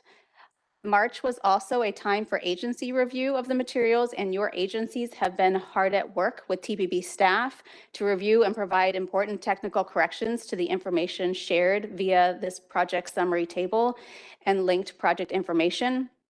Please note that this is supplementary material and it is not for board approval in May. In the summary table, you'll notice that we have added a legend. It's important to reflect back on the board's expectations at the beginning of this plan update process with respect to the zero-based budgeting exercise. The green highlights on the project title indicate a project was exempt from the ZBB exercise, not subject to the requirement of being resubmitted for consideration in the plan, since the project was already well underway, either under construction or programmed for funding. And I don't have the highlighting here on this slide, but if you look at it in the packet, you'll see the green or orange highlighting. And the orange highlighting indicates a project was non-exempt from the ZBB exercise and was required to be resubmitted for consideration in the Visualize 2050 plan. So if a project is not highlighted in either color, it is a new project, not in the current 2045 plan that has, and so that project is newly being submitted to Visualize 2050. All projects should now have complete goals alignment information. Where there is a blue check in the table, that is mainly to let TPB staff and the sponsor agency know that the update is still pending in our project database. So why did we see comments? It was important to seek public comments at this stage in plan development because the air quality conformity analysis, which takes about 10 months, must be done before the plan can be adopted. It is important for the board to provide staff direction on the projects to be included in the analysis. Aside from the TPB's public input process, member agencies also undertake their own public engagement during project development. So the March comment period was one more chance for the board to hear the public's thoughts on these key planned investments for the whole region and on the air quality analysis process. So how did we see comments and what did we receive? We communicated the public comment opportunity in many ways and used paid advertising through Facebook to promote it. We utilized an interactive comment tool through MetroQuest, which received the most participants, and people also provided feedback via email, letter, and in person at the board meeting last month. This is in addition to the many public comments received last year when projects were still undergoing agency reviews. So what are the main takeaways? It is important to recognize that this was an open comment period, not a scientific survey. Thus, the results are not statistically significant. As I mentioned at the beginning, these projects have been submitted to address any one or many of TPB's goals, not necessarily to improve air quality. Staff's review of the comments found that many participants showed support or opposition to a project based on type, rather than the application of a project type to a particular location or purpose. Concerns mainly focused around express toll lanes' effectiveness to reduce congestion, roadway widenings encouraging more automobile trips, increasing carbon pollution, transit projects not being enough of those in the plan, and the ones that are there aren't being done soon enough. Bicycle and pedestrian projects not being included on the list or not enough being done. And to that point, I'll just remind the board that bicycle and pedestrian projects are not part of the air quality conformity modeling process, though many of the projects that are proposed do include bicycle and pedestrian components. So the public comment information is provided in your packet on pages 83 through page 361. So how are our TPB staff, member agencies responding? As you heard, Maryland has provided a response through their presentation today on questions about the express lane projects. On page 362 in your packet, you'll find TPB staff responses to frequently asked questions, including questions from board members asked during the TPB's March work session and from the public during the comment period. On page 371 of your packet, you'll find a response letter provided by VDOT, including several Virginia localities. And just to note that member agencies were invited to provide a response to the comments, but this was not required. So what should the board do with this information? You're being asked to consider the information provided and ask questions as needed of your agency or TPB staff. Review in particular the two items for action at the May board meeting, the air quality conformity scope of work and project inputs table, again on pages 12 through 64 of today's packet. And next steps this month and into next month, please review the comment period results and the updated materials in the packet. Next month, we'll present the air quality conformity scope of work and project inputs table for board action. And then TPB staff will proceed with the performance and air quality analysis work. Agencies will continue to work on the other project inputs for Visualize 2050, which are due June 28th. And these are inputs that are not part of the air quality analysis. And with that, I'll conclude my presentation and invite any questions. Thank you. Okay, thank you. We're a little bit behind schedule, but we can take a few questions or comments. This time I will start with Virginia. Let's start with Virginia in the room. Okay, Virginia online. I see one They're hand both up. Maryland. The Maryland, one Maryland hand. Okay, no Virginia hands. District of Columbia in the room. Okay, District of Columbia online. Maryland in the room. Mr. Corman. Thank you, Mr. Chair. There's a fair amount of feedback in here. We've already heard a little about it, about the South Side, the Wilson Bridge project. It's a Virginia project, so it's not an agency I can really go to. So can you just talk a little about that? I mean, it's obviously regional. Virginia's doing the work, but part of that work is in Maryland. It affects a bridge that clearly affects Maryland. I mean, what am I as a Maryland representative supposed to do at this stage, given the feedback I'm seeing? I'll invite VDOT representative Bill Cutler to add anything. I can speak to the process. So the TPB will be evaluating and considering all of the projects proposed by all of its members, all 24 member jurisdictions next month. So members of the TPB will be asked to vote on the combined list of projects. So individually, members can express their support or their concerns on any of these projects, which typically could mean that if particular members of the board have concerns about a project, specific project that they believe is not yet fully ready or all the issues have not been resolved, they could propose excluding that particular project from the list of projects to be approved. That would then be considered by the full board. If there is a majority support for removing any particular projects that might still have unresolved issues, then the rest of the packet could be voted for. So that would just be from the process perspective. If you have any specific questions that you would like answered about the project, that is also where staff can assist, collecting all those questions from the board members, working with the sponsoring agency. In this case, that would be Virginia Department of Transportation, collecting those responses and sharing it with the full board ahead of the next month's meeting. Can I ask a process follow-up? Sure. Can you all send out a reminder about how the weighted voting works?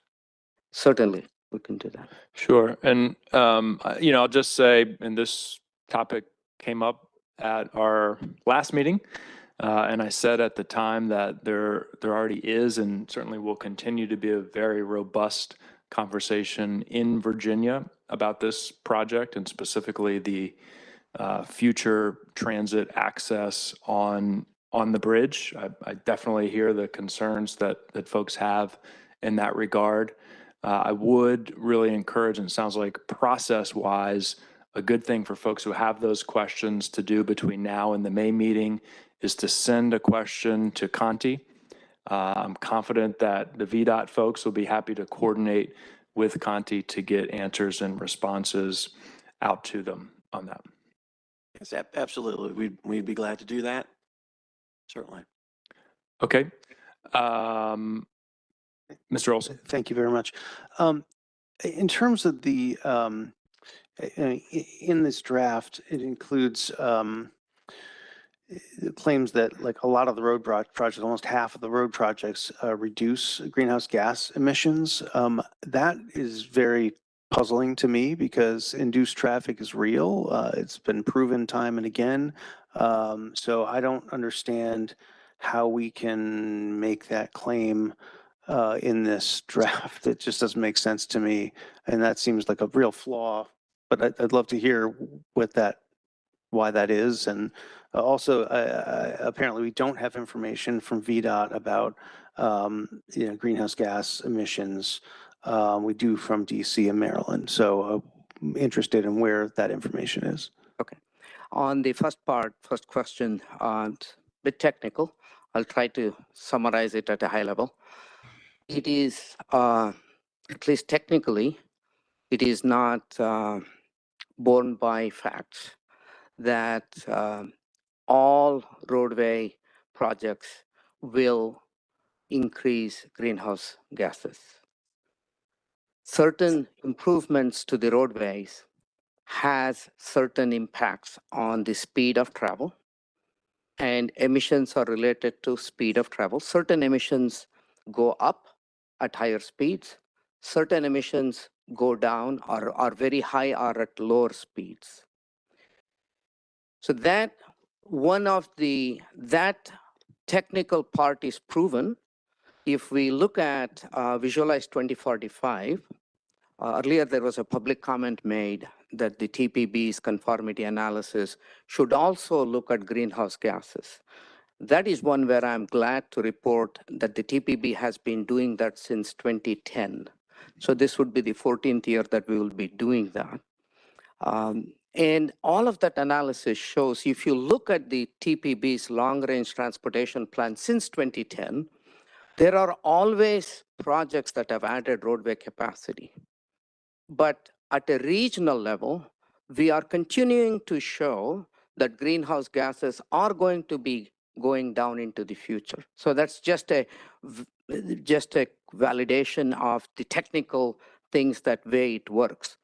That said, there was a second comment made that the TPB's conformity analysis should include induced demand, which is true. When you improve roadway capacity, reduce congestion, people are likely to begin to shift to driving from transit, from carpool, from vanpool. That is true. The TPB's model does account for it. So what I'm trying to say is it is a complex thing to be able to say that every project that adds roadway capacity will invariably, in of itself, reduce or increase greenhouse gases. There are other factors that go into play as well. Well, thank you. I certainly am concerned that, when you add capacity, you're going to add traffic. I mean, that's proven. I understand that some projects, will make traffic move smoother and not be sitting in traffic. But anyway, that's something I think maybe this committee should be looking into a little further on that. Okay, thank you, Mr. Olson.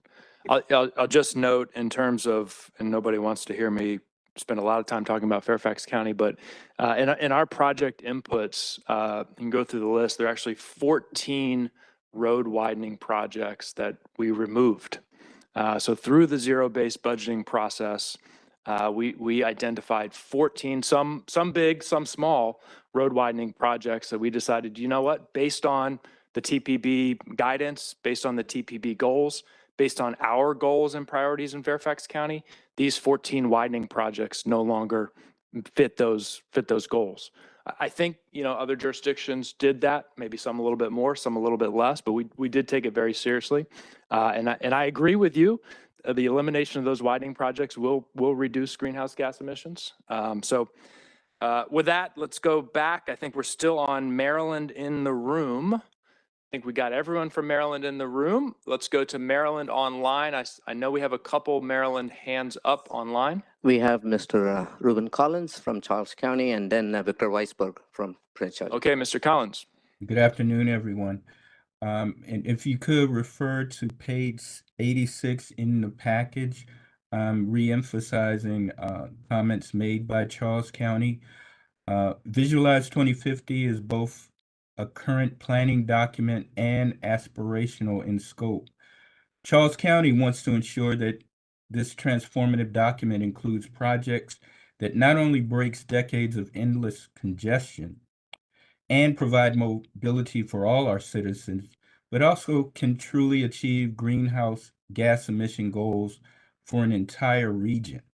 Toll lanes will not be able to do that alone. This project is fully funded in the CTP for the first phase of NEPA and has unanimous support from our federal delegation, as seen by the repeated federal earmarks it has received up to this point. We believe that this commitment shows that the project will be constructed by 2050. So in other words, it's no longer a pipe dream. If Visualize 2050 only lists projects that are funded for construction, it is just a CIP table of contents page, not an actual planning document. Again, the document is both a current planning document and aspirational. MDOT is a partner with our county, but has traditionally shown resistance to include projects that are not fully funded for construction. This project is funded, however, for the critical NEPA phase and is moving towards reality. SMRT is transformative and now funded and a now primarily funded transit project and should be included in the plan. And so we just wanted to reemphasize that because for our region, this is a critical transformative project, and we believe it should be considered in the Visualize 2050 plan. Okay, thank you, Mr. Collins. Mr. Weisberg? Thank you. And appreciate Commissioner Collins's comments on what we also agree is a really important project, the SMRT. I wanted to focus on the South Side study and have a few questions. I can put them in the chat and also send them independently as an email to Conti. But we did want to ask VDOT if there's a timeline on implementing the bus plan that came out of the DRPT study with phasing connected to specific milestones and funding and funding streams. Second question, how will a transfer to rail from HOT when that project is advanced be executed? Especially given the nature of the long term of P3 contracts. And that was mentioned by a number of the commenters, how long the contracts tend to be.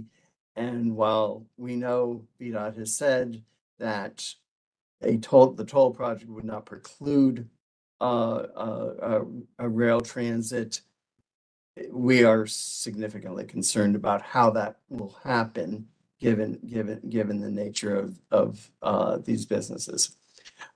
Third, we need a clearer and stronger understanding of how travel from locations east of Maryland 210, which is where the project drops off, will not be significantly adversely impacted, as we quite frankly see a significant choke point there.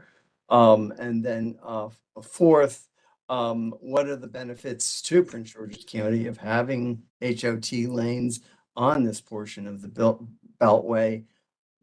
We have not really heard a clear articulation of that, so we would really appreciate that. And then two asks. First, Mr. Weisberg, I'm happy to continue to give you more time here. It sounds like these are questions that are going to need, given that you're on question number 4, that might need to be submitted and responded to in writing. So if you want to continue verbally, great, but plan to submit them in writing.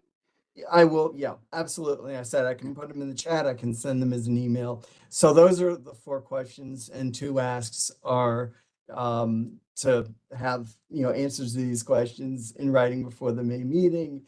And if we can have a briefing from VDOT on this project, we would certainly appreciate that. Okay, so we'll give VDOT a quick second here, but they're going to have to answer those in writing, it sounds like. I would like to have some time over Sure. next month to chat with different members. We've already been doing some outreach on that, but rather than answer every question that's been asked, if I could just kind of give a quick summary of what VDOT is pursuing on behalf of Virginians and the region. There is a 94-mile network of express lanes today in Northern Virginia. It is a 94-mile network of express bus lanes. That is a 94-mile network of HOV3 facilities, encouraging carpooling And we have quite an extensive park and ride program that feeds that as well. I do quickly want to say we were part of the region in developing the Woodrow Wilson Bridge, fully support that project, which provides the physical space for Metro Rail, as well as the strength that's in the bridge to handle that. We supported that, we continue to. And we do see Metro Rail on the Wilson Bridge in the future. What we're looking at is how to get the most out of the assets that currently exist today that you see in our submissions in the CLRP update. We're looking to see how can we make the most out of that in the interim until such time as Metro Rail is ready for the region is ready for Metro Rail. And it is possible to document, for example, should the studies, and this is a big should and if, the studies ultimately say, oh, 2 express lanes in each direction, it is possible to document through the NEPA documents that in the future it would be back to 1 express lane in each direction plus Metro Rail. And then again, ifs and shoulds, it happen that we have a concessionaire involved, we can include that in that contract language. And if that concessionaire doesn't agree, then they don't need to do business with us. That's okay. But there are different ways that we're able to put some guardrails on the situation to ensure, and to, follow through on our commitment to support Metro Rail across the bridge. So, Chairman, thank you for giving me those brief moments, and I'll be glad to meet with other members over the next month. Thanks. Okay, thanks. Let's go back to any Maryland members online. If there's anyone else from Maryland online. I don't see any hands up. Other agencies in the room or online? Okay. None online. All right, that brings us to the end of agenda item 9. And Conti, unless you think that we can accomplish agenda item 10 in the 5 remaining minutes we have, we might need to punt both 10 and 11 to an upcoming meeting. That would be fine. I think both of those 2 items, we had paired them since they would advance the TPB's priorities on climate change. So I think we will look for another meeting where we can bring both of them together. Okay. Meanwhile, I believe Mr. Snyder, who has called in, has his hand up. Sure, Mr. Snyder. Thank you. Thank you very much, Mr. Chair. I did think we moved pretty rapidly from Maryland in the agenda item on the long range plan. And just wanted to state for the record that for all of us, we're going to be required not only to vote on particular projects, but on the plan as a whole. And my question really is a simple one. Does the plan as a whole meet our environmental goals, our equity goals, and our safety goals? And with that, I don't want to prolong the discussion today, but those 3 issues are fundamental to me when it comes time for us to vote on this. So thank you very much for the additional time. Okay, thank you, Mr. Snyder. I'll apologize to our presenters for items 10 and 11 and to Chair Henderson, who will have to figure out how to squeeze them in an upcoming meeting, but appreciate the robust conversation and dialogue and great questions today. And if there's nothing else, we are adjourned. Our next meeting is on May 15th, 2024. Everyone have a great day.